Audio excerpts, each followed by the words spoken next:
Innal hamdalillah nahmaduhu wa nasta'inuhu wa nastaghfiruhu wa natubu ilayhi wa na'udzu billahi min shururi anfusina wa min sayyiati a'malina may yahdihillahu fala mudilla lahu wa may yudlil fala hadiya lahu wa asyhadu an la ilaha illallah wahdahu la syarika lahu wa asyhadu anna Muhammadan abduhu wa rasuluhu la nabiyya ba'dah. Ya ayyuhalladzina amanu taqullaha haqqa tuqatih wa la tamutunna illa wa antum muslimun.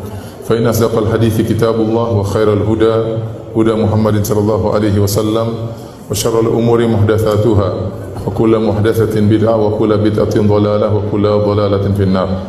Hadirin dan hadirat yang dirahmati oleh Allah Subhanahu wa taala, Bapak-bapak dan Ibu-ibu yang dimuliakan oleh Allah Subhanahu wa taala, puji dan syukur kita panjatkan kepada Allah atas segala limpahan karunia yang Allah berikan kepada kita yang tiada henti-hentinya.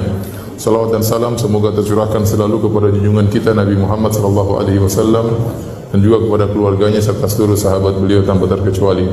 Pada kesempatan kali ini kita akan bahas topik tentang 10 penggugur dosa. 10 penggugur dosa. Ketahuilah para hadirin hadirat yang dirahmati oleh Allah Subhanahu wa taala, sungguhnya dosa merupakan sumber malapetaka di dunia, terlebih lagi di akhirat. Kata Allah Subhanahu wa taala, "Wa ma asabakum min musibatin fabima kasabat aydikum." Tidak ada satu musibah pun yang menimpa kalian kecuali akibat dosa perbuatan kalian. "Wa ma asabaka min sayyi'atin famin nafsik." Apa saja musibah yang menimpamu adalah karena dirimu sendiri. Oleh karena dosa inilah yang menyebabkan Nabi Adam alaihissalam, nenek moyang kita, dikeluarkan dari surga. Seandainya Nabi Adam tidak berdosa, maka dia tidak akan dikeluarkan dari surga. Akan tetapi Allah mentakdirkan dengan hikmah yang Allah kehendaki, sehingga nenek moyang kita Adam dan istrinya Hawa melakukan dosa dan akhirnya dikeluarkan dari surga. Demikian juga dosa-dosa inilah yang menjadikan seorang terhalang untuk masuk surga di kemudian hari. Dia tidak boleh masuk surga kecuali dosa-dosanya telah dibersihkan. Kalau ternyata ditimbang dosa-dosanya lebih berat daripada kebaikannya, maka dia akan masuk neraka. Wa amma man khaffat mawazinuhu fa ummuhu hawiyah. Wa ma adraka ma hiya narun hamiyah. Adapun orang yang timbangan kebaikannya lebih ringan dan lebih berat timbangan dosa-dosanya, maka tempat kembalinya adalah neraka jahanam. Seorang muslim yang bertauhid, yang tidak melakukan kesyirikan tetapi dia terjerumus dalam dosa-dosa, ujung-ujungnya dia akan masuk surga selama dia tidak kafir, selama dia tidak musyrik. Tetapi dia harus mampir dulu di neraka jahanam. Karena surga tidak boleh dimasuki oleh orang yang masih ada dosanya. Maka dia akan dibakar di neraka jahanam sampai waktu yang ditentukan oleh Allah Subhanahu wa taala, kemudian baru dikeluarkan dari neraka, baru masuk surga. Apa yang menghalangi dia masuk surga? Karena dosa-dosa yang dia lakukan. Oleh karenanya penting bagi kita untuk mengenal perkara-perkara apa yang bisa menggugurkan dosa-dosa kita, sehingga tatkala kita bertemu dengan Allah Subhanahu wa taala, maka kita bisa bertemu dengan dosa-dosa yang telah digugurkan, sehingga Allah masukkan kita dalam surga secara langsung. Semoga Allah Subhanahu wa taala masukkan kita semua dalam surganya. Amin ya rabbal alamin. Tema ini sebenarnya saya ambil dari sebuah tulisan yang ditulis oleh Syekhul Islam Ibnu Taimiyah rahimahullahu taala dalam kitabnya Al-Iman atau dalam Majmu' Al-Fatawa jilid 7 halaman 487 sampai halaman 500 sekian. Yang beliau ingin membantah pemahaman yang menyimpang yang menyangka bahwasanya dosa-dosa itu hanya bisa gugur dengan taubat. Selain taubat maka dosa-dosa tidak gugur. Maka beliau ingin menjelaskan bahwasanya ada sebab-sebab yang lain yang bisa membuat seseorang digugurkan dosa-dosanya selain taubat. Maka beliau sebutkan penyebab gugurnya dosa-dosa ada 10 sebab. Ya, saya bacakan perkataan beliau, kemudian kita akan jelaskan satu persatu. Kata beliau rahimahullahu taala, "Qad dallat nususul kitabi wa sunnah ala anna uqubatadz dzunubi tazulu 'anil 'abdi binahwi 'ashrati asbabin. Telah ditunjukkan oleh Al-Quran dan sunnah-sunnah Nabi SAW bahwasanya hukuman terhadap dosa itu bisa hilang dari seorang hamba dengan sekitar 10 sebab. Dengan sekitar 10 sebab. Maka beliau sebutkan satu persatu dan kita akan jelaskan. Ahaduha, sebab yang pertama, at-taubatu adalah bertobat kepada Allah Subhanahu wa taala, wa hadza muttafaqun alaihi bainal muslimin. Dan ini adalah perkara yang disepakati oleh kaum muslimin. Dan Allah Subhanahu wa taala berfirman, "Qul ya ibadiyalladzina asrafu ala anfusihim la taqnatu min rahmatillah, innallaha yaghfiru dzunuba jami'an innahu huwal ghafurur rahim."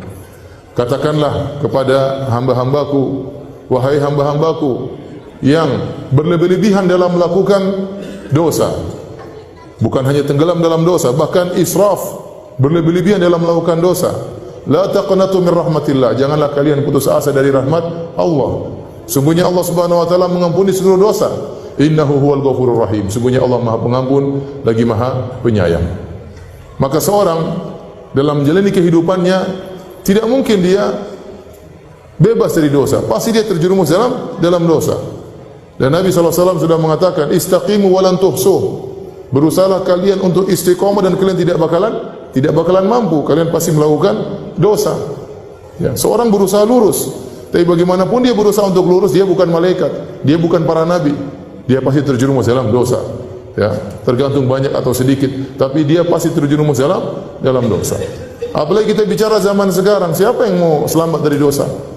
Zaman sekarang, ya, zaman now kata orang, ya, zaman media sosial, ya, dosa mata kita lakukan, dosa pendengaran kita lakukan, dosa bicara, komentar yang tidak-tidak, ngejek orang, merendahkan orang, mencari-cari kesalahan orang, belum dosa yang berkaitan dengan hati.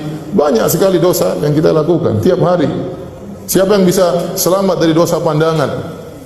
Saya katakan kalau ada seorang pemuda yang bisa menjaga pandangannya di zaman sekarang, dia wali di antara wali-wali Allah Subhanahu wa taala.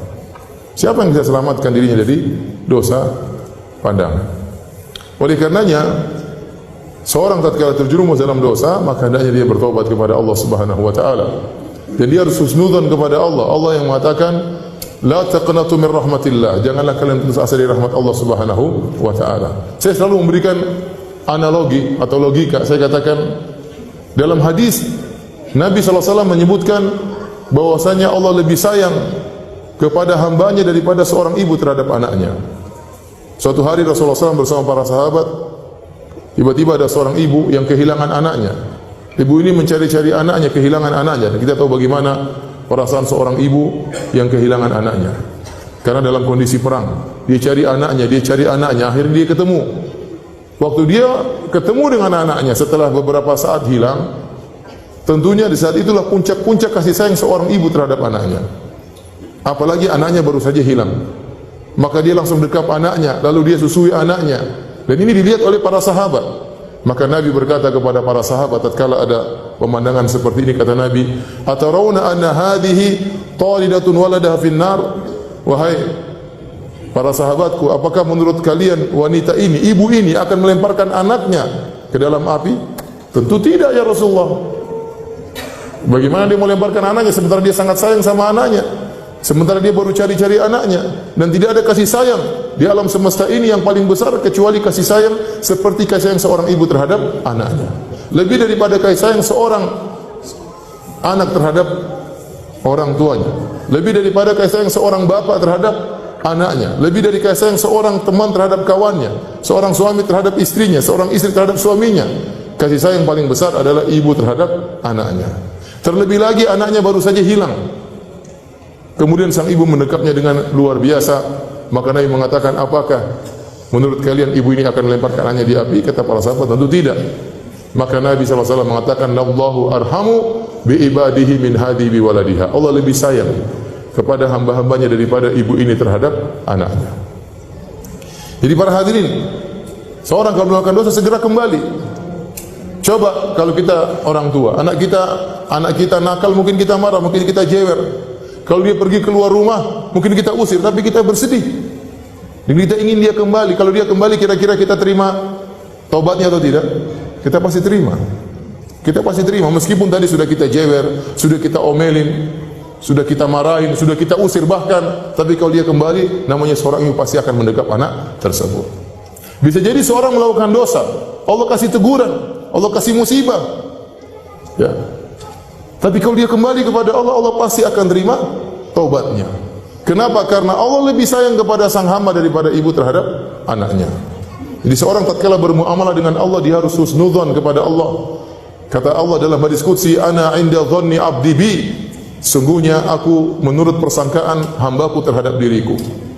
Falyadhunna 'abdi ma syaa. Maka hendaknya sang hambaku berprasangka kepadaku terserah yang dia sukai. In dhanna khairan, kalau dia berprasangka baik, falahu, maka dia bagi dia kebaikan. Wa in dhanna syarran falahu, kalau dia berprasangka buruk kepadaku, bagi dia keburukan.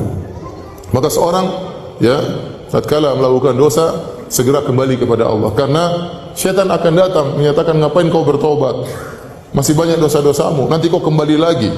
Ya, percuma kau bertobat sekarang, itu cuma tobat sambal. Ya, nanti kau akan ulangi lagi, seakan-akan kau ngejek Allah. Begitu syaitan datang, tapi jangan dengarkan perkataan syaitan. Kita kembali aja.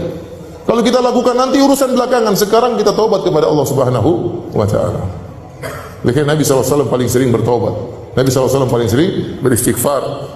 Jadi yang pertama yang bisa menggugurkan dosa adalah taubat. Maka di antara orang yang paling bahagia adalah orang yang dia diberi taufik oleh Allah untuk bertobat sebelum meninggal dunia. Sebelum meninggal dunia. Bisa jadi dia melakukan dosa begitu banyak. Sebelum meninggal dunia dia bertobat, maka seluruh dosa-dosanya akan digugurkan. Lihatlah kisah para penyihir Fir'aun yang mereka bertahun-tahun jadi penyihir, melakukan kesyirikan. Kemudian tatkala mereka berduel dengan Nabi Musa alaihissalam, ternyata mereka sadar tatkala itu. Faulqiya saharatu sujada, mereka kemudian sujud kepada Allah Subhanahu wa taala. Qalu amanna bi rabbi Musa wa Harun, bi rabbi Harun wa Musa. Kata mereka, kami beriman kepada Tuhannya Harun dan Tuhannya Musa alaihissalam. Akhirnya Fir'aun pun marah, Fir'aun pun membunuh mereka. Mereka beriman cuma sebentar, tidak sampai satu siang, tidak mungkin tidak sampai setengah hari. Mereka beriman, lantas dibunuh oleh Fir'aun, tapi mereka masuk surga. Kenapa? Sebelum meninggal mereka diberi taufik oleh Allah untuk bertobat kepada Allah Subhanahu wa taala. Lihatlah kisah yang disebut oleh Nabi tentang pembunuh 100 nyawa. Setelah dia membunuh 99 nyawa, kemudian dia ingin bertobat, dalam hatinya ingin bertobat. Dan demikian para pelaku maksiat. Terkadang dalam hatinya ingin apa? Bertobat. Padahal dia sudah bergelimang dalam kemaksiatan. Ya. Saya tanya sama antum, sama ibu-ibu sekalian, bapak-bapak, membunuh orang dosa yang lebih besar atau makan riba? Membunuh orang dosa yang lebih besar. Jadi dia bukan bunuh satu orang, dia bunuh 99 orang. Lebih besar mana dosanya, berzina atau membunuh orang? Membunuh orang lebih besar dosanya. Apalagi bukan satu orang, dia bunuh 99 orang. Dia orangnya sangat emosional, temperamental. Maka dia mencari seorang alim untuk ditanya. Ternyata dia bertemu dengan seorang yang ahli ibadah. Dia bertanya, wahai ahli ibadah, saya sudah membunuh 99 orang. Apakah dosa saya masih bisa diterima tobatnya? Masih bisa diampuni?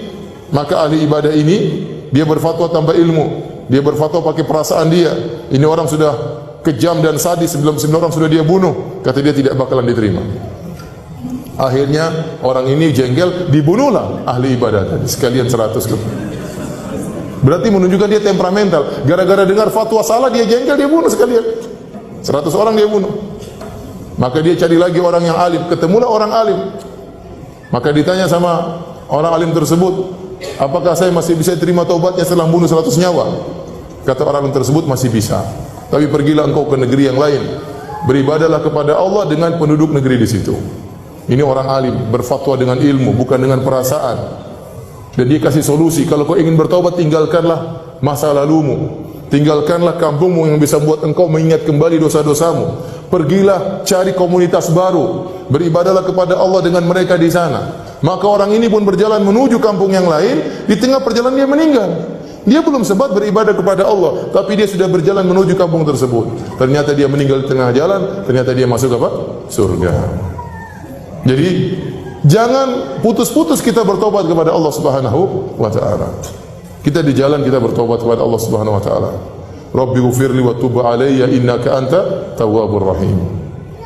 Kalau kita habis wudu kita berdoa, Allahumma ja'alni minat tawwabina wa ja'alni minal mutatahhirin. Ya Allah, jadikanlah termasuk orang-orang yang suka bertobat.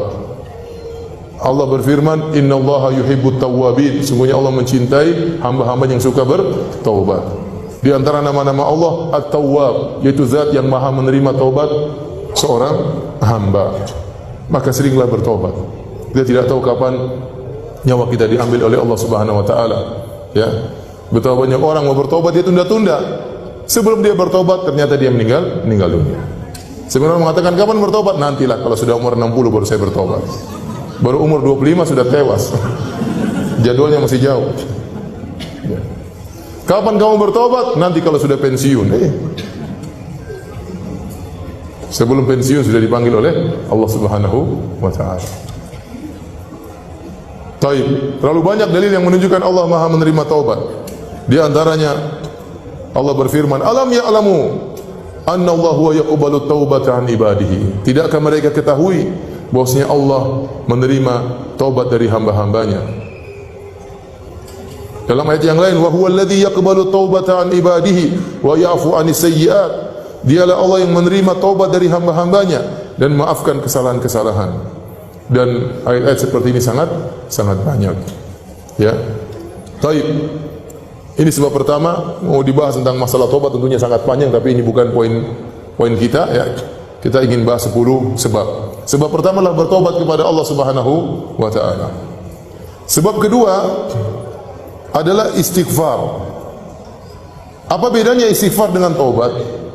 Istighfar dalam bahasa Arab adalah dari istaghfara, artinya talabul maghfirah.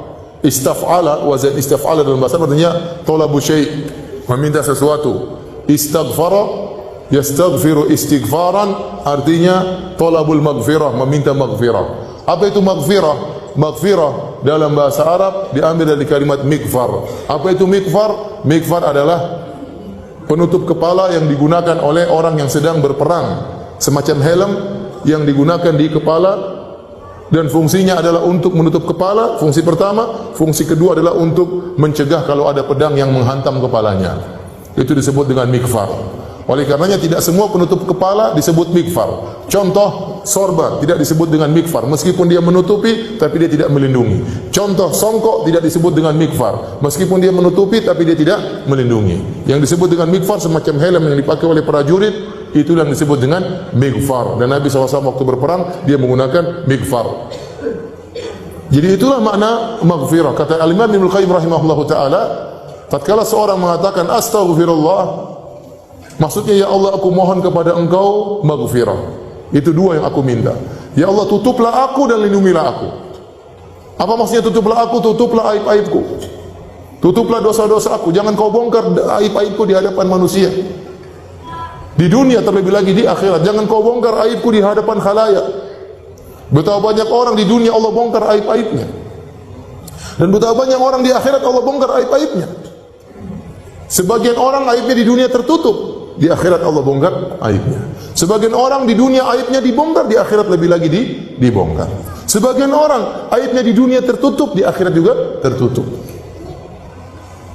Makanya di antara doa yang kita baca pagi dan petang, Allahumma astur aurati wa amin rawati. Ya Allah tutuplah auratku, tutuplah aib-aibku, tutuplah dosa-dosaku. Ya Sittir, wahai zat yang maha menutup dosa-dosa. Minta kepada Allah.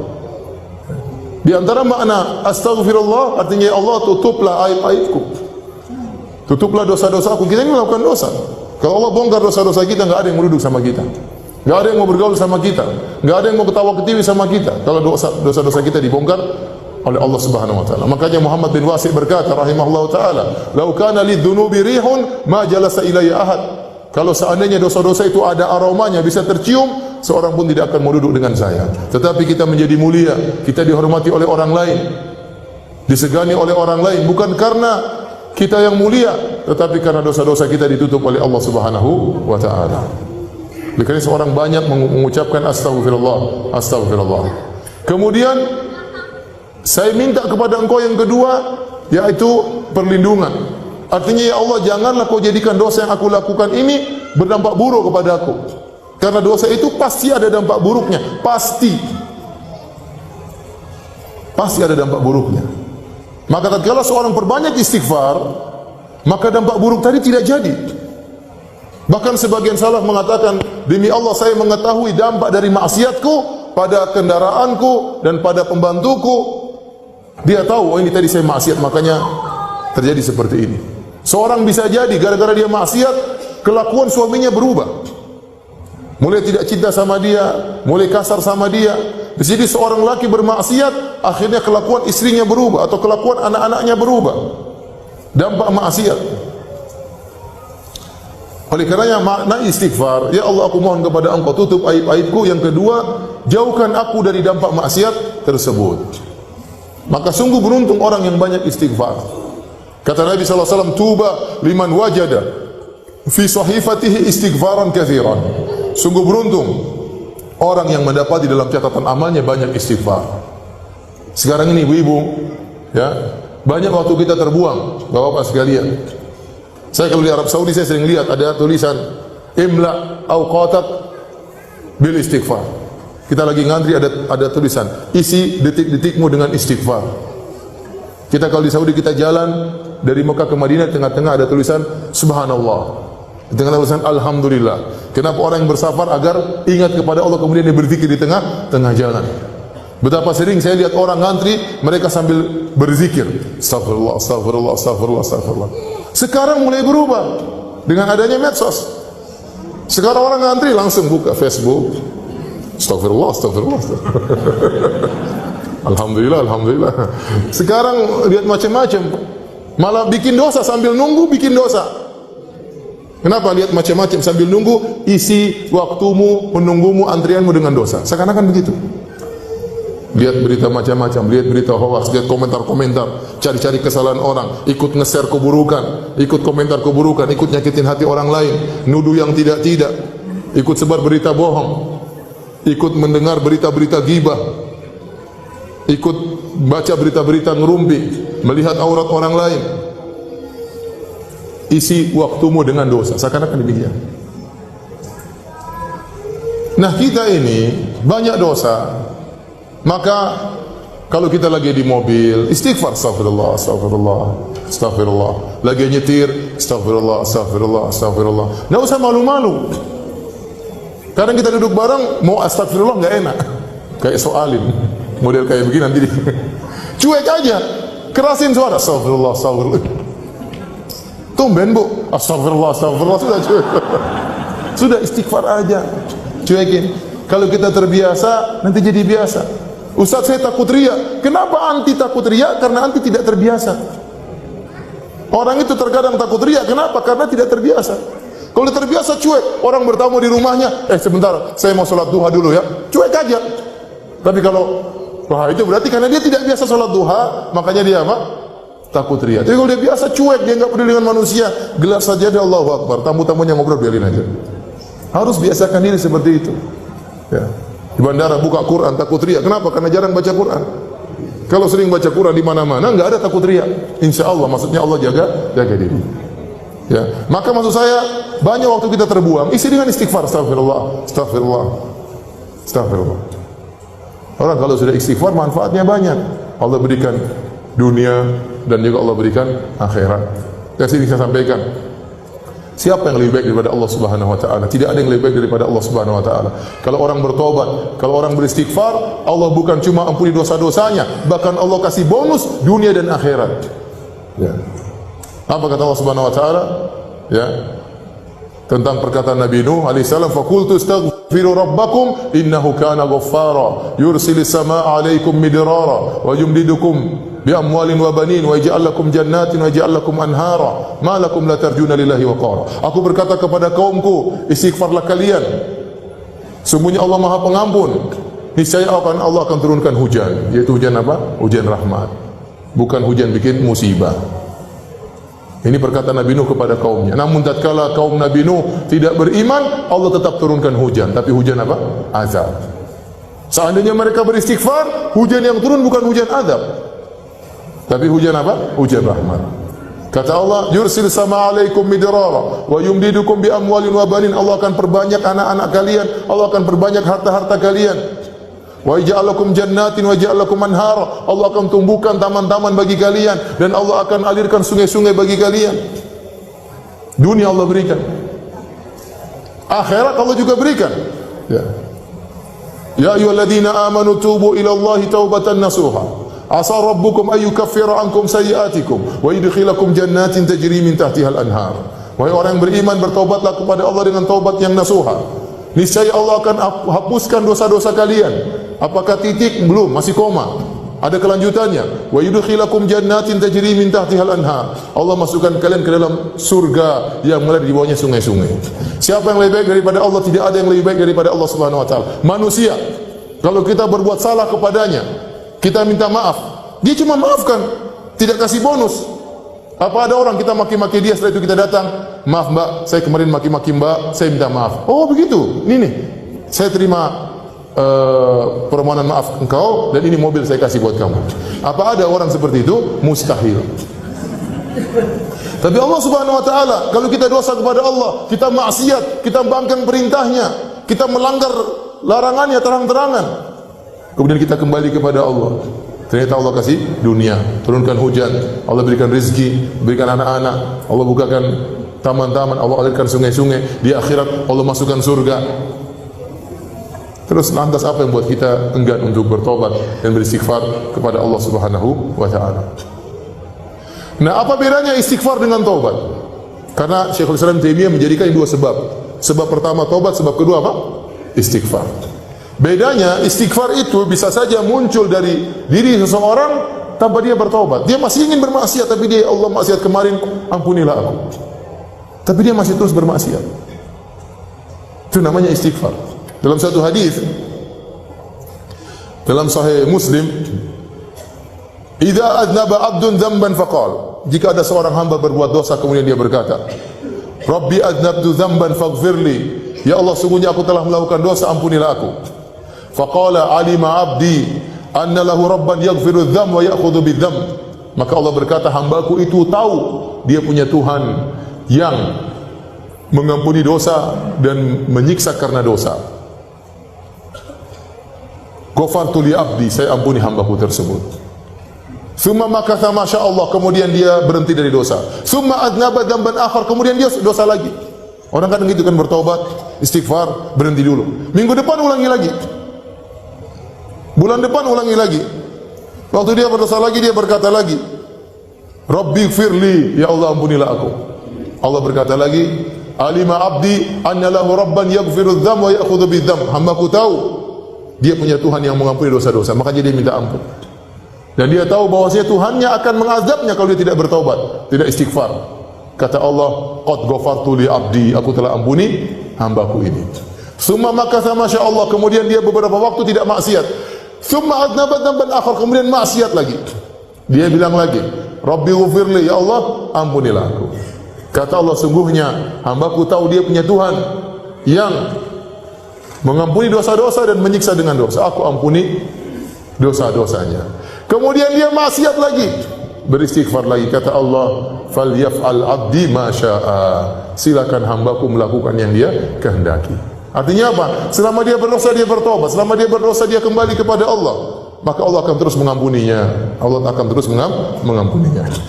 Ini bisa jadi seorang dia istighfar tapi dia tidak meninggalkan dosanya. Dia tidak meninggalkan maksiatnya. Oleh karenanya taubat, ya, pintu penggugur dosa sendiri, istighfar pintu penggugur dosa sendiri. Istighfar itu doa sebenarnya. Ya Allah ampuni dosaku yang kemarin. Tapi dia belum bertobat, dia masih mau melakukannya lagi.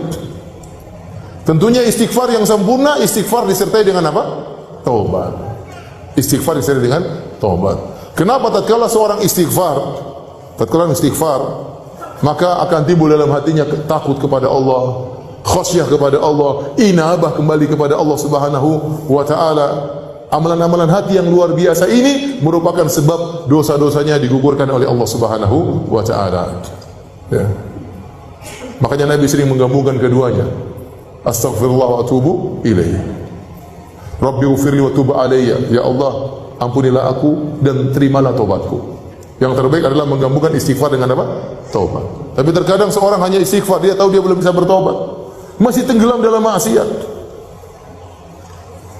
Makanya di antara doa zikir pagi petang, abu'u bi ni'matika alayya wa abu'u bi dzambi. Dalam zikir doa pagi petang, seorang berdoa, ya Allah, aku mengakui nikmat yang kau berikan kepadaku dan aku mengakui dosa yang aku pikul, ya Allah. Artinya dosa ini mau saya lepaskan, saya belum bisa, ya Allah. Ada orang seperti itu. Dia tahu dia dosa dan dia istighfar, namun dia belum bisa meninggalkan dosa itu. Maka dia minta kepada Allah, ya Allah, aku akui dosaku ini. Aku belum bisa meninggalkannya, ampunilah dosa-dosaku. Seorang berusaha meninggalkan dosa-dosa, tapi ada kondisi-kondisi dia tidak bisa. Dia masih terus melakukannya. Tetap dia tatkala melakukan dosa, tetap dia mohon ampunan. Tetap dia mohon apa? Ampunan. Maka saya katakan istighfar yang terbaik adalah istighfar yang digabungkan dengan apa? Taubat. Ya. Ada orang yang dia kerja di riba dan dia tahu itu dosa, tetap dia istighfar sampai suatu hari, suatu saat mudah-mudahan Allah menggerakkan hatinya untuk kuat meninggalkan dosa tersebut. Ada orang tidak bisa menjaga pandangannya, selalu dia melihat hal-hal yang haram. Dia sudah minta kepada Allah untuk temu tidak mampu, tapi jangan tinggalkan istighfar, terus minta ampun kepada Allah Subhanahu wa taala. Ada seorang wanita selalu bentak-bentak suaminya. Dia mau tidak bentak-bentak, mulutnya nggak bisa diam. Maka hendaknya dia istighfar dan berdoa kepada Allah semoga suatu hari dia tidak begitu lagi. Ya, seperti itu. Jadi seorang jangan lupa untuk banyak istighfar pada Allah Subhanahu wa taala. Tayyib. Dan istighfar yang terbaik adalah di waktu sahur. Wal mustaghfirina bil ashar. Dan orang yang beristighfar tatkala di waktu sahur. Makanya ibu-ibu jangan lupa bangun malam, meskipun hanya 15 menit, meskipun hanya setengah jam. Saya katakan meskipun cuma 10 menit, salat witir 3 rakaat, kemudian istighfar, astagfirullah, astagfirullah, astagfirullah, astagfirullah. Kata Allah, wal mustaghfirina bil ashar. Orang-orang yang beristighfar di waktu sahur. Dalam ayat yang lain, ya, wabil asharihum yastaghfirun. Di waktu sahur mereka beristighfar. Sebab yang ketiga, ibu yang dirahmati Allah Subhanahu wa taala, dan ini sebab yang sangat penting agar dosa-dosa kita menjadi gugur, adalah al-hasanatul mahiyah. Kebaikan-kebaikan amal soleh yang akan menggugurkan dosa-dosa. Kebaikan-kebaikan atau amal soleh yang bisa menggugurkan dosa-dosa. Di antara dalil akan hal ini firman Allah Subhanahu wa taala, wa aqimis salata tarafayin nahari wa zulafan minal lail innal hasanati yudhibna sayyi'at. Dirikanlah salat di penghujung hari dan juga sebagian malam. Sungguhnya kebaikan-kebaikan akan menghilangkan dosa-dosa. Ayat ini disebutkan dalam hadis-hadis yang sahih. Ada seorang sahabat, dia melakukan maksiat. Dia menyentuh seorang wanita yang tidak halal baginya. Maka dia pun gelisah, dia pun datang kepada Nabi sallallahu alaihi wasallam. Dia mengatakan, Rasulullah, sungguhnya saya berada di ujung kota Madinah dan saya begini-begini terhadap seorang wanita. Dia mengakui dosa-dosanya. Fa aqim alayya haddan. Ya Rasulullah, tegakkan hukum had kepadaku. Ya, kalau dia zina ditegakkan hukum had, tapi dia tidak berzina, dia cuma mungkin mencium, cuma menyentuh, ya. Tapi tidak sampai berzina. Maka dia mengatakan, ya Rasulullah, tegakkan hukum had. Rasulullah SAW tidak menjawab. Kemudian diikomatkan salat, kemudian dia salat berjamaah bersama Nabi sallallahu alaihi wasallam. Setelah itu dia datang lagi kepada Nabi, maka Nabi mengatakan, sungguhnya dosa-dosamu telah diampuni dengan salatmu. Turun Nabi bacakan firman Allah ini, wa aqimis salata tarafayin nahari wa zulafan minal lail. Ya. Dirikanlah salat, ya. Innal hasanati yudhibna sayyi'at. Sungguhnya kebaikan-kebaikan akan menggugurkan dosa-dosa. Salat dia berjamaah itu ternyata menggugurkan dosa-dosanya. Tapi jangan salah paham, ya. Tidak apa-apa cium orang nanti salat jamaah selesai. Oh enggak. Orang ini datang dengan hati ketakutan, dengan inabah kembali kepada Allah, takut kepada siksa Allah, ya, bukan malah menggampangkan hal tersebut, ya. Karena sebagian orang salah paham, ya. Seperti contoh hadis seorang wanita yang berzina, kemudian ada anjing yang kehausan, kemudian dia ambil air, dia kasih minum anjing tersebut. Kata Nabi SAW, "Faghfarallahu laha bihi." Maka Allah ampuni wanita ini gara-gara dia minumkan seekor anjing. Sebagian orang salah paham, ini terjadi. Waktu saya pernah ceramah tentang bahayanya zina, kata dia, Ustaz jangan nakut-nakutin. Itu ada pezina diampuni Allah, kasih minum apa? Anjing, selesai. Jangan sampai disalahpahami, ya udah kita zina aja, waliyadzubillah, nanti kalau bertobat tinggal cari anjing, kasih minum. Kalau anjing enggak ada, kucing, enggak apa, kucing sini cing. Diterima tobatnya. Zina lagi, cari kucing lagi. Bukan begitu. Orang ini lain. Waktu dia memberikan minum kepada anjing, kata para ulama, keikhlasannya luar biasa, rasa takutnya luar biasa, inabahnya luar biasa. Makanya setelah itu dia tidak berzina lagi. Jadi di antara hal-hal yang akan menghilangkan dosa-dosa adalah amal-amal soleh yang banyak. Oleh karena dalam hadis Rasulullah SAW bersabda, dan hadis seperti ini banyak, dalil akan amal kebajikan mengurangi dosa itu banyak sekali. Contoh, kata Nabi SAW, as-salawatul khams wal jum'atu ilal jum'ati wa ramadhan ila ramadhan mukaffiratun lima bainahunna idza junibatil kaba'ir.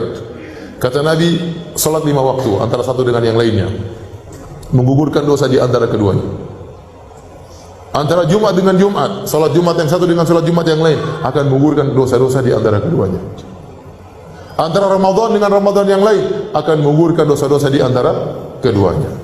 Selama dijauhi dosa-dosa besar. Dosa-dosa kecil semuanya akan digugurkan dengan amal soleh tersebut. Rasulullah SAW juga bersabda, "Man shoma Ramadhana imanan wa ihtisaban ghufira lahu ma taqaddama min dhanbi." Barang siapa yang berpuasa di bulan Ramadan penuh keimanan, yakin, ihtisaban, berharap pahala dari Allah, akan diampuni dosa-dosa yang telah lalu. Kata Nabi SAW, "Al-umratu ila al-umrati kafaratun lima bainahuma." Sungguhnya umrah yang satu dengan umrah yang lain akan menghapuskan dosa-dosa di antara keduanya. Wal hajjul mabrur laisa lahu jazaa'un illa jannah. Dan haji mabrur tidak ada balasan setimpal kecuali surga. Contoh Nabi berbicara tentang haji mabrur. Kata Nabi SAW, "Man hajja lillah wa lam yarfuth wa lam yafsuq raja'a min dhunubi ka yaumin waladathu ummuhu." Barang siapa yang berhaji ikhlas karena Allah, tidak melakukan kemaksiatan, tidak mengucapkan kata-kata kotor, maka dia akan bersih dari dosa-dosanya seperti baru lahir dari perut ibunya. Berarti haji menggugurkan apa? Dosa-dosa. Kata Nabi SAW, "Fitnatur rajuli fi ahli wa malihi wa waladihi tukaffiruha salatu wa siyamu wa sadaqatul amr bil ma'ruf wa nahyu 'anil munkar." Fitnah seorang berkaitan dengan istrinya, berkaitan dengan anak-anaknya, berkaitan dengan hartanya bisa diampuni, bahkan dalam sebagian riwayat berkaitan dengan tetangganya bisa diampuni dengan salatnya, puasanya, sedekahnya, amar ma'ruf nahi munkar. Apa maksudnya fitnah seorang dengan istrinya? Maksudnya dia melakukan dosa-dosa berkaitan dengan istrinya. Contoh, dia tidak menunaikan hak istrinya. Contoh, kalau dia punya istri lebih dari satu, dia lebih condong kepada salah satunya. Ini dosa-dosa berkaitan dengan apa? Istri. Contoh, dia suka menyakiti hati istrinya, dia menzalimi apa? Istrinya. Maka itu bisa digugurkan dengan salat, puasa, sedekah. Fitnah terhadap anaknya, contohnya saking cinta kepada anaknya, maka dia melakukan hal yang dilarang oleh Allah Subhanahu wa taala. Saking cinta kepada anaknya, anaknya minta apa saja dia kasih, padahal dia tahu itu dilarang. Tapi dia berikan kepada anaknya. Saking cinta kepada anaknya, dia tidak menyuruh anaknya untuk sholat ke masjid, takut anaknya marah-marah. Ini dosa, semuanya dosa. Dia tidak menunaikan hak anak. Contoh fitnah seorang terhadap hartanya, artinya hartanya telah memfitnahnya. Gara-gara dia punya harta, sehingga dia lupa untuk beribadah, lupa untuk belajar ngaji, lupa untuk tahsin, lupa untuk sholat. Kerjanya jalan ke sana, jalan ke sini, keluruan sana, keluruan sini. Berjalan-jalan ke sana ke sini, ngabisin duit, beli ini, beli anu, ngumpulin harta, sehingga dia melakukan dosa-dosa. Fitnahnya terhadap tetangganya, artinya apa? Dia melakukan dosa berkaitan dengan tetangganya, nyakiti tetangganya, atau kemudian dia bangga-bangga dengan tetangganya, saing-saingan dengan tetangganya. Maka ini semua bisa digugurkan dengan salat, puasa, sedekah, amar ma'ruf nahi munkar. Ini dalil bahwasanya amal soleh bisa menghilangkan apa? Dosa-dosa. Dalam hadis juga kata Nabi SAW, "Man a'taqa raqabatan mu'minatan a'taqallahu bikulli udwin minha udwan minhu minan nar." Barang siapa yang membebaskan seorang budak maka Allah akan bebaskan dia dari neraka jahanam. Setiap bagian anggota tubuh dari budak tersebut yang dia bebaskan akan bebaskan anggota tubuhnya dari neraka jahanam.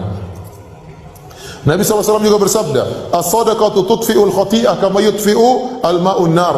Sungguhnya sedekah itu akan menggugurkan dosa-dosa sebagaimana api menggugurkan atau menghilangkan air, menghilangkan api, sebagaimana air menghilangkan api. Baik.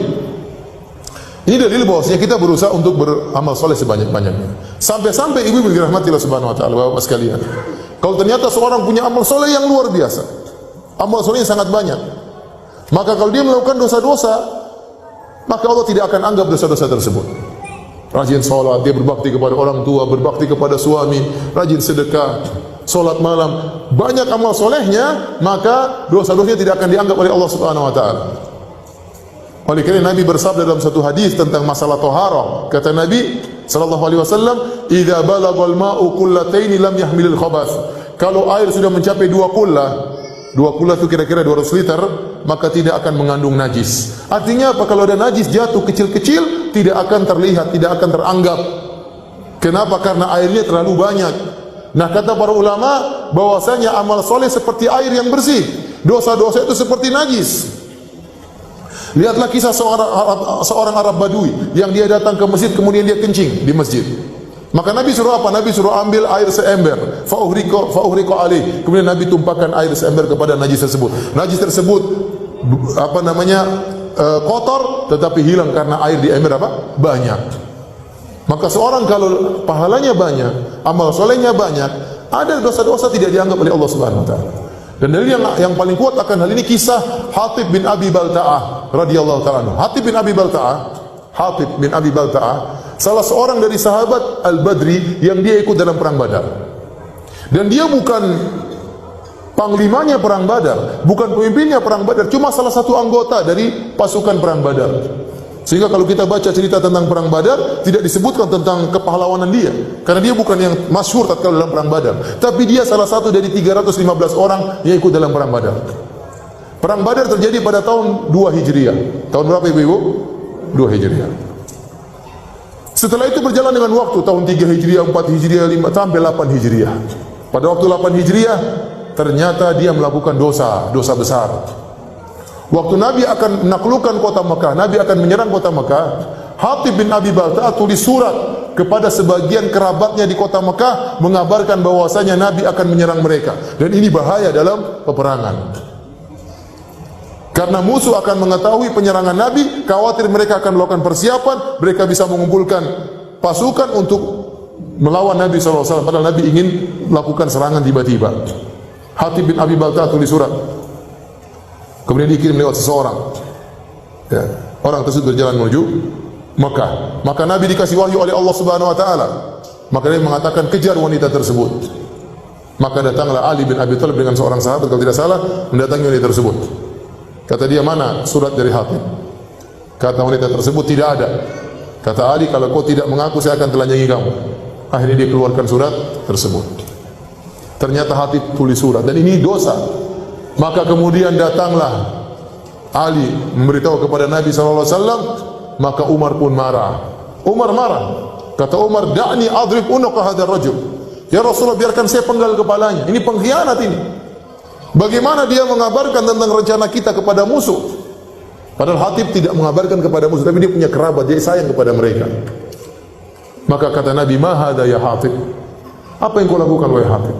Maka Hatib menjelaskannya, "Rasulullah, itu ada keluarga saya ingin mereka punya hutang budi sama saya. Bukan maksud saya untuk memberitahu kepada orang-orang kafir yang lain, tidak, kepada mereka saja." Waktu Umar mengatakan, "Biarkan saya penggal dia," kata Nabi SAW kepada Umar, ya, "Innahu min ahli Badar. Innahu min ahli Badar." Wahai Umar, ini Hatib pernah ikut perang Badar. Ini Hatib pernah ikut perang Badar. Wa ma yudrik la Allah ta'ala ala ahli Badr faqala i'malu ma syi'tum qad ghafartu lakum. Bisa jadi Allah telah melihat para penghuni, para peserta perang Badar. Allah berkata kepada mereka, "Lakukan yang kalian kehendaki, aku telah ampuni kalian." Maka Umar pun menangis. Kenapa? Karena Umar juga ikut perang Badar. Yang jadi perhatian kita di sini, Hatib ikut perang Badar pada tahun 2 Hijriah. 6 tahun kemudian dia bermaksiat. Ternyata maksiat tersebut dimaafkan oleh Allah. Kenapa? Karena dia pernah ikut perang Badar. Kenapa dia pernah melakukan amal soleh yang luar biasa? Sebanyak, kalau kita katakan air di sungai atau air di lautan, dosa yang dia lakukan tadi waktu dimasukkan ke dalam lautan kebaikannya lebur, tidak ada nilainya.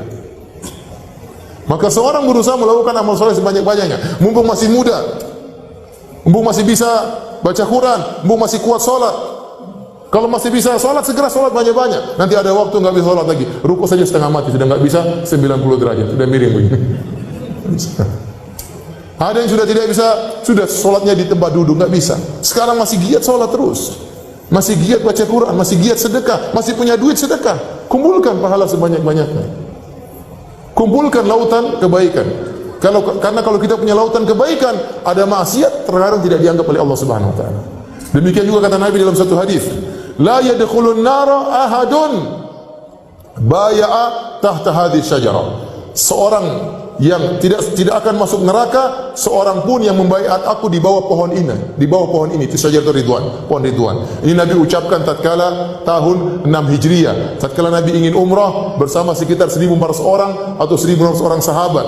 Kemudian mereka membaiat Nabi, siap membela Nabi sampai titik darah penghabisan. Maka Nabi berkata, tidak akan masuk neraka seorang pun yang membaiat aku di bawah pohon ini. Artinya apa? Amalan mereka sangat luar biasa. Kalau mereka melakukan dosa-dosa, tidak akan dianggap oleh Allah Subhanahu wa taala. Jadi, kalau seorang melakukan dosa, segera lakukan kebaikan. Apa kata Nabi sallallahu alaihi wasallam? Wa atbi'is sayyi'ata al-hasanata tamhuha. Kalau kau melakukan keburukan, segera tutup dengan kebaikan, niscaya kebaikan tersebut akan menghapus dosa-dosamu. Jadi, ibu-ibu dirahmati Allah Subhanahu wa taala, Bapak sekalian, kalau kita melakukan dosa, segera kita lakukan banyak kebajikan-kebajikan. Kebajikan-kebajikan besar diantaranya berbakti sama orang tua. Ibu-ibu, kebajikan paling besar adalah berbakti kepada suami, urus anak-anak. Ya. Saya ulangi, ibu-ibu, kebajikan paling besar apa? Berbakti sama siapa? Masya Allah, ibu sudah pintar-pintar semuanya. Ya. Tinggal dipraktekkan, ya. Tinggal dipraktekkan, bukan cuma teori doang. Ya. Ini pahala-pahala yang sangat besar. Sabar, ya, berjuang, ya, dan yang lainnya.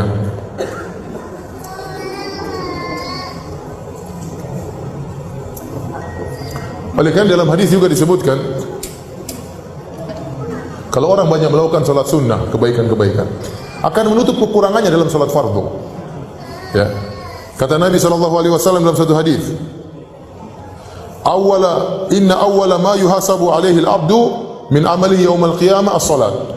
Yang pertama kali dihisab oleh seorang hamba dari amal solehnya adalah salat. Fa in akmalaha, kalau dia sempurnakan salatnya maka sungguh indah amalannya. Wa illa, kalau tidak, ternyata salatnya ada kurang-kurangnya, tidak sempurna, qila, maka dikatakan unduru hal lahu min tatawwu'in, lihatlah apakah ada salat sunnahnya. Fa in kana lahu tatawwu'un ukmilat bihil fariḍah. Kalau dia ternyata punya pahala solat sunnah, maka untuk menambal kekurangan solat fardunya. Terkadang solat fardu tidak khusyuk, terkadang pikiran kemana-mana, terkadang cepat-cepatan, terkadang sambil tahan buang angin, ya, macam-macam. Terkadang imamnya baca apa, pikirannya kemana. Ya. Nah, ini kekurangan-kekurangan dalam solat ini. Kalau kita banyak solat sunnah akan nambalin kekurangan dalam solat fardu. Makanya ibu-ibu jangan malas solat sunnah, ibu-ibu. Solat rawatib jangan ditinggalkan, solat duha jangan. Ibu-ibu kerjaan apa sih? Kalau bapak-bapak mungkin banyak kerjaan lupa solat, wajar. Ibu-ibu apa kerjaannya? Coba. Saya tanya kerjanya apa, jangan marah. Kerjanya apa? Ibu rumah tangga. Bapak jelas kerjanya, keluar pagi, pergi kantor, sampai di sana urusan banyak, diomelin sama bos. Ibu-ibu apa kerjanya? Banyak, ya, alhamdulillah, ya.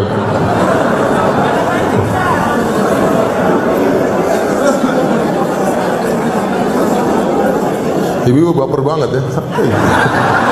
Santai aja, ya. Jadi Mumpung kita ada umur, mumpung kita ada tenaga, mumpung ada waktu, jangan lupa salat sunnah ya. Salat sunnah, jangan malas. Salat rawatib ya. Sebelum salat, sesudah salat, jangan malas. Baik. Sebab berikutnya, ibu yang dirahmati Allah Subhanahu wa taala,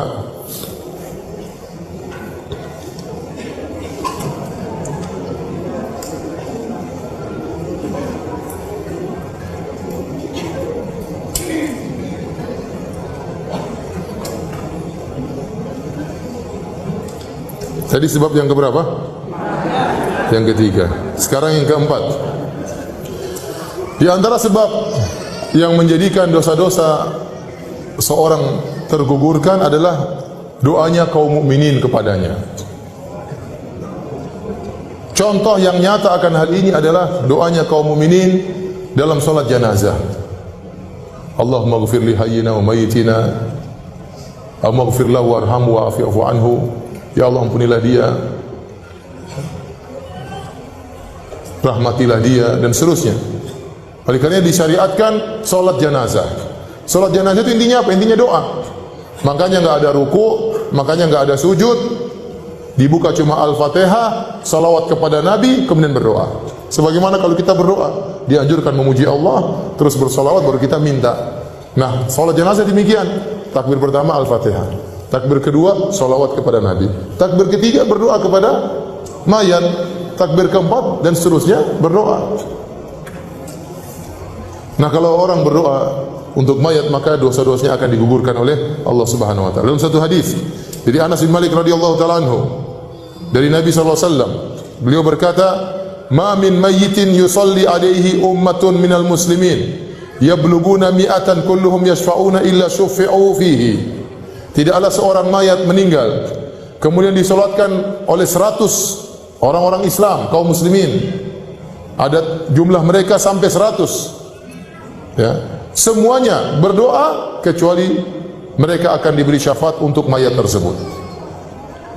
Jadi mayat ini akan digugurkan dosa-dosanya. Dalam hadis yang lain, an Ibnu Abbasin, dari Ibnu Abbas radhiyallahu taala anhuma, qala sami'tu Rasulullah sallallahu alaihi wasallam yaqul, aku mendengar Rasulullah sallallahu alaihi wasallam bersabda, "Ma min rajulin muslimin yamutu," tidaklah seorang muslim meninggal dunia, "fayaqumu ala janazatihi arba'una rajulan," maka kemudian menyolatkannya 40 orang lelaki, "la yusyrikuna billahi syai'an," dan mereka tidak berbuat syirik sama sekali, "illa syafa'ahumullahu fih," kecuali Allah akan mengizinkan mereka untuk memberi syafaat kepada mayat tersebut. Jadi kalau ibu meninggal dunia, kalau bisa orang-orang yang bertauhid yang menyolatkan. Kalau ada 40 orang yang menyolatkan kita meninggal dunia, maka insya Allah diberikan izin oleh Allah agar mereka beri syafaat untuk kita. Artinya doanya akan dikabulkan. Syaratnya tidak berbuat syirik sama sekali. Cari orang-orang yang suka ikut pengajian, yang menjauhkan diri sejauh-jauhnya daripada kesyirikan, tidak pakai jimat, tidak percaya kepada tatoyur, tidak percaya dengan angka-angka sial, tidak percaya dengan hal-hal yang tidak benar. Cari orang-orang seperti gitu, minta agar mereka kalau saya meninggal salatkan saya. Karena kalau ada 40 orang ahli tauhid yang menyolatkan, maka itu akan menggugurkan dosa mayat tersebut. Taib, ini sebab yang keempat, dosa-dosa bisa berguguran dengan doa orang lain. Makanya jangan lupa untuk mendoakan orang tua yang sudah meninggal. Orang tua sekarang sudah tidak bisa kita berbuat baik lagi secara duniawi. Kalau mereka masih hidup, kita bisa ajak makan, kita bisa jalan-jalan, kita bisa mijit-mijit, kita bisa buat lihat mereka tertawa. Mereka sudah meninggal, apa yang mereka butuhkan adalah doa kita. Doa kita. Maka di antara ciri-ciri anak soleh, waladun solihun yad'u lahu. Anak soleh itu ciri-cirinya suka mendoakan orang tuanya. Kalau ternyata ibu-ibu, bapak-bapak tidak pernah mendoakan orang tua, maka ini kesolehannya dipertanyakan. Kesolehannya dipertanyakan. Apakah dia lupa dengan jasa kedua orang tuanya? Baik.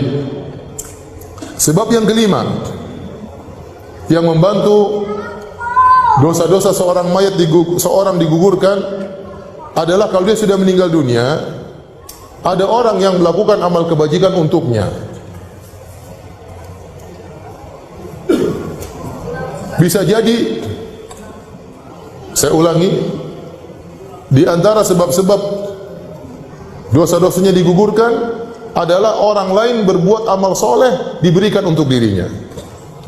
Seorang mayat kalau sudah meninggal dunia, dia bisa mengambil manfaat dari beberapa sisi. Makanya kata Imam Syafi'i rahimahullah ta'ala, yalhaqul mayyit salas. Ada 3 perkara yang bermanfaat bagi mayat.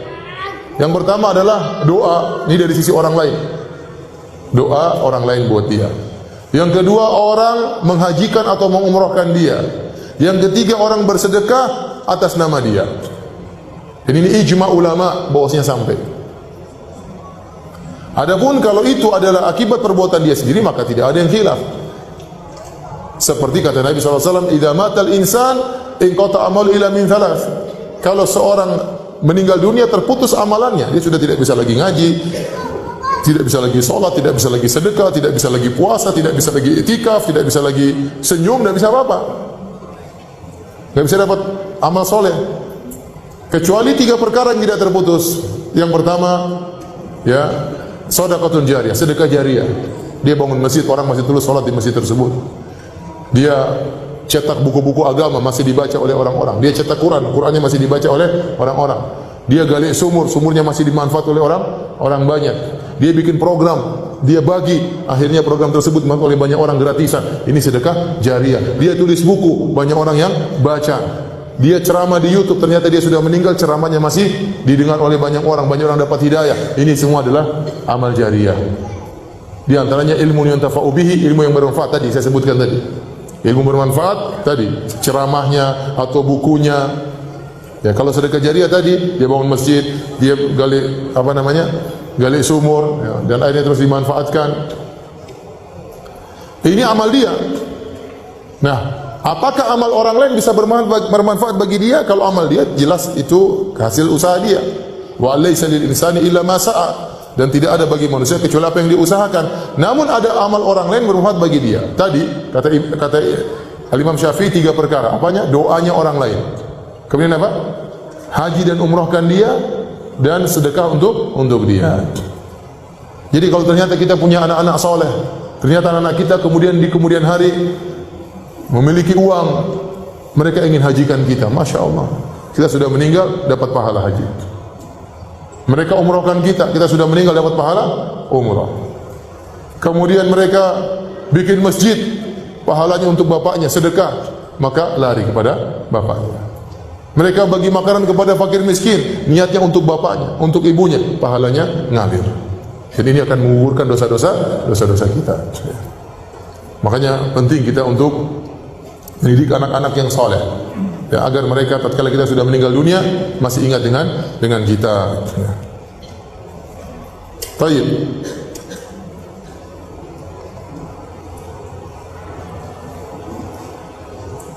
Tadi sebab yang keberapa? Sekarang sebab yang keenam. Dosa-dosa bisa digugurkan adalah syafaat Nabi sallallahu alaihi wasallam. Syafaat Nabi sallallahu alaihi wasallam. Terlalu banyak dalil-dalil yang menunjukkan Nabi memberi syafaat kepada umatnya. Kata Nabi sallallahu alaihi wasallam, "Syafaati li ahlil kabairi min ummati."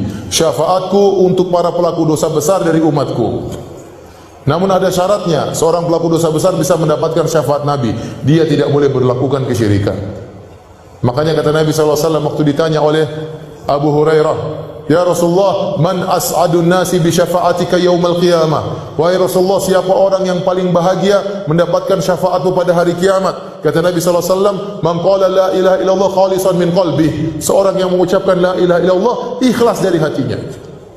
Maka seorang semakin tidak ingin dipuji oleh orang lain, seorang yang semakin menyembunyikan amalannya, seorang yang tidak suka men-share amal solehnya, seorang yang suka menutupi amal solehnya, seorang semakin jauh dari harapan untuk disanjung oleh orang lain, maka dia paling bahagia untuk mendapatkan syafaat Nabi SAW.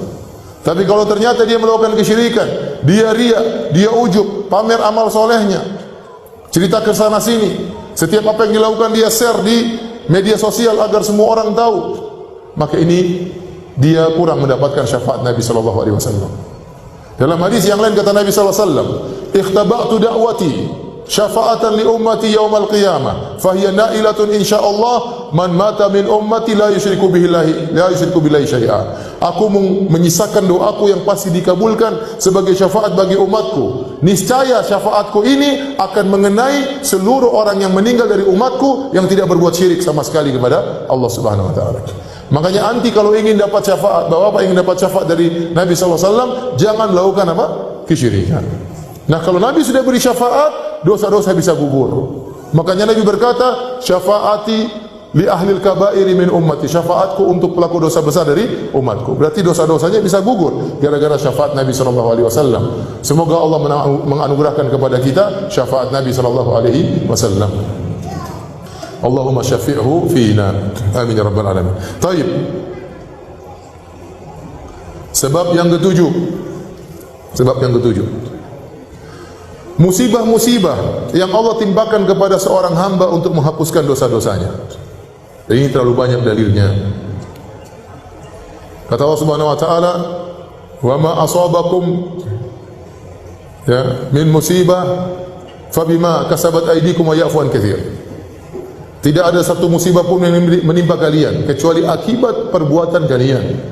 Wa ya'fu an katsir, dan Allah banyak mengampuni dosa-dosa kalian.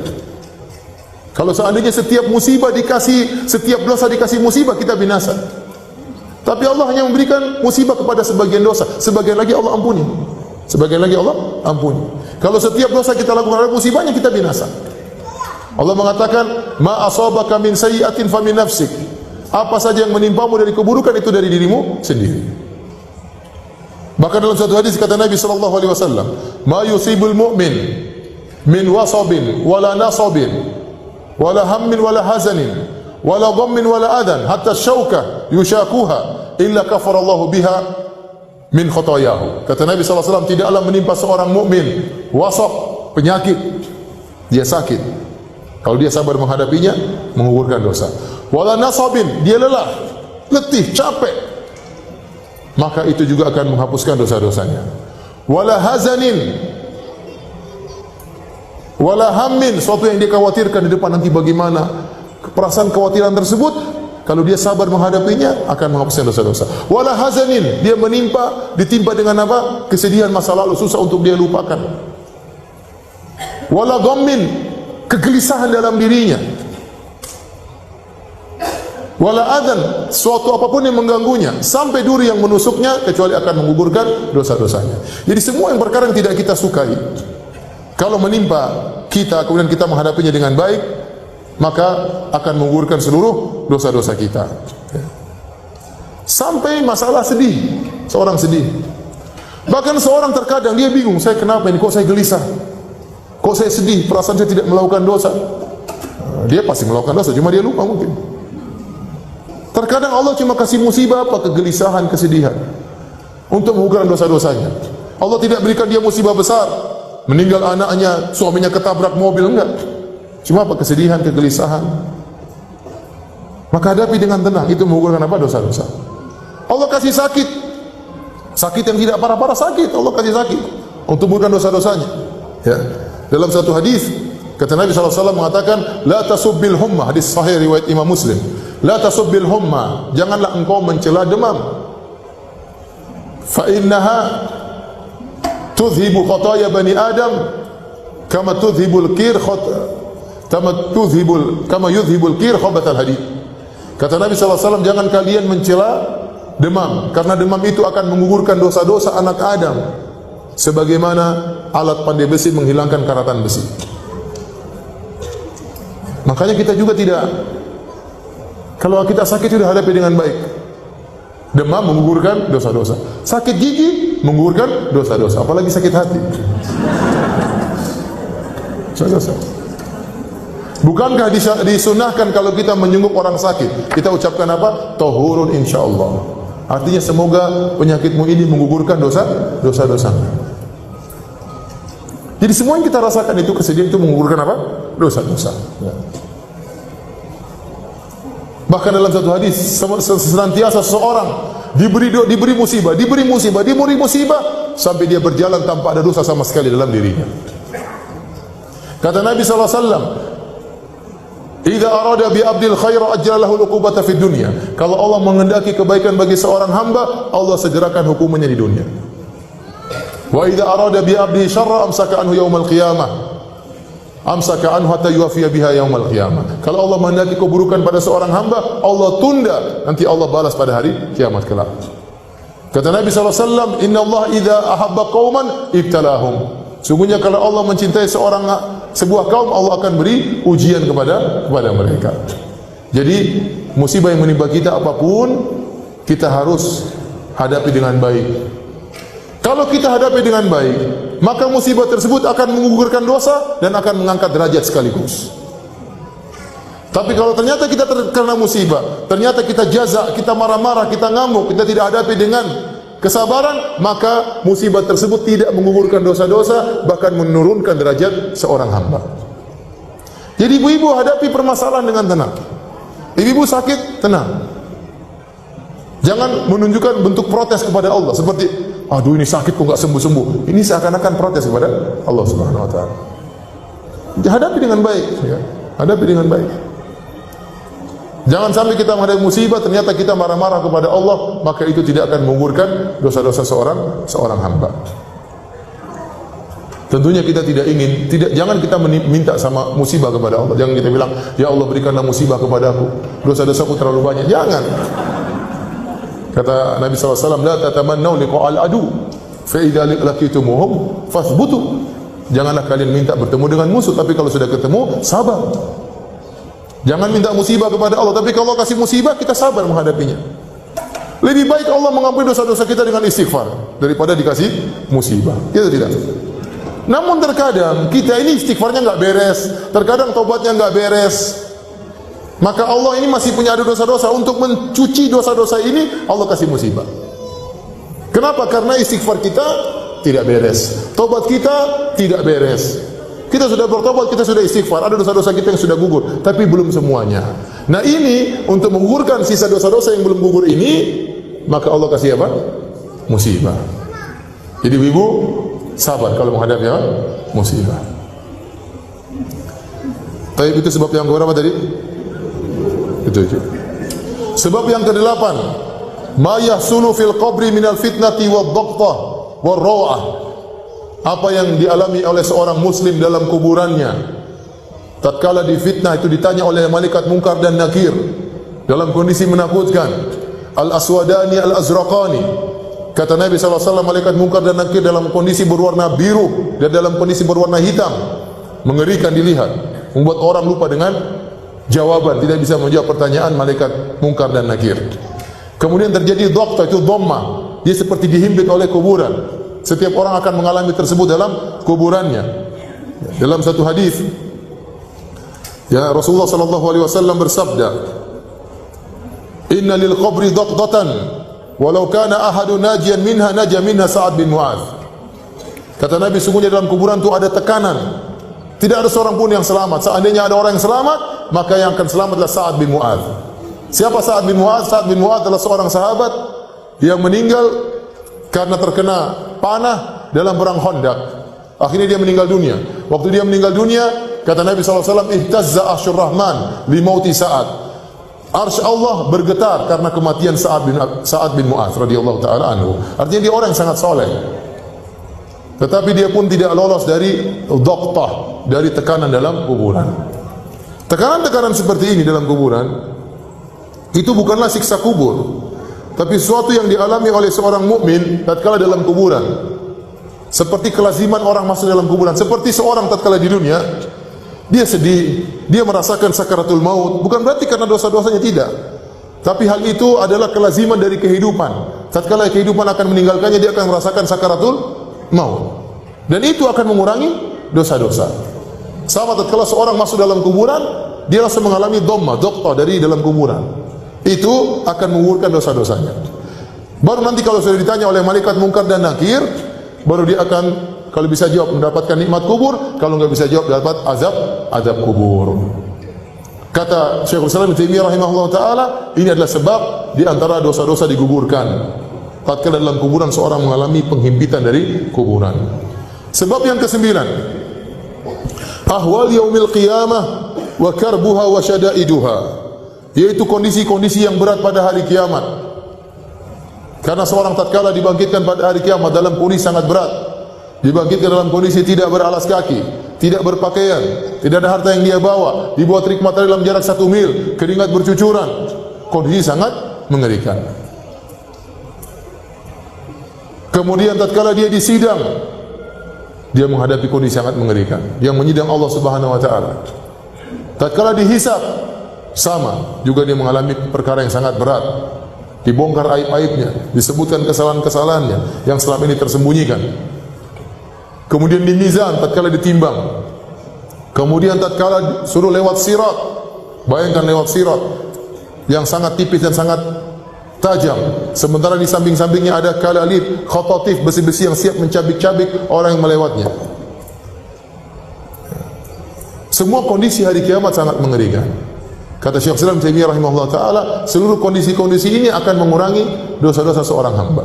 Oleh karenanya di antara orang yang lewat di atas sirat, ada sebagian kaum muslimin yang waktu dia lihat sirat maka tercabik-cabik badannya, sampai-sampai dia tidak bisa berjalan di atas sirat kecuali dengan perutnya. Tatkala dicabik-cabik oleh besi-besi tersebut di samping sirat, ya, tidak membuat dia masuk neraka, tidak, dia tetap selamat ke surga, tapi itu akan menggugurkan apa? Dosa-dosanya. Akhirnya dia selamat, akhirnya dia masuk surga. Taib, itu sebab yang ke-9. Sebab yang ke-10, kata Syekhul Islam Taimiyah rahimahullah taala, rahmatullahi wa afuhu wa maghfiratuhu bila sababin minal ibad, yaitu Allah merahmati, Allah mengampuni, Allah memaafkan tanpa sebab dari hamba, tetapi karena kasih sayang Allah yang sangat luas, tiba-tiba Allah ampuni begitu saja. Bisa saja Allah melakukan demikian. Makanya dalam ayat Allah mengatakan, wa ma asabakum min musibatin fabima kasabat aydikum, setiap musibah yang menimpa kalian tidak lain kecuali akibat ulah perbuatan kalian, wa ya'fu an katsir, dan banyak Allah ampuni dosa-dosa kalian tanpa ada sebab, tapi Allah ampuni begitu saja karena kasih sayang Allah Subhanahu wa taala. Ya. Baik, demikian saja hadirin hadirat rahmatillah Subhanahu wa taala, di antara 10 sebab penggugur dosa-dosa. Semoga dosa-dosa kita diampuni oleh Allah Subhanahu wa taala. Wallahu taala alam bisawab.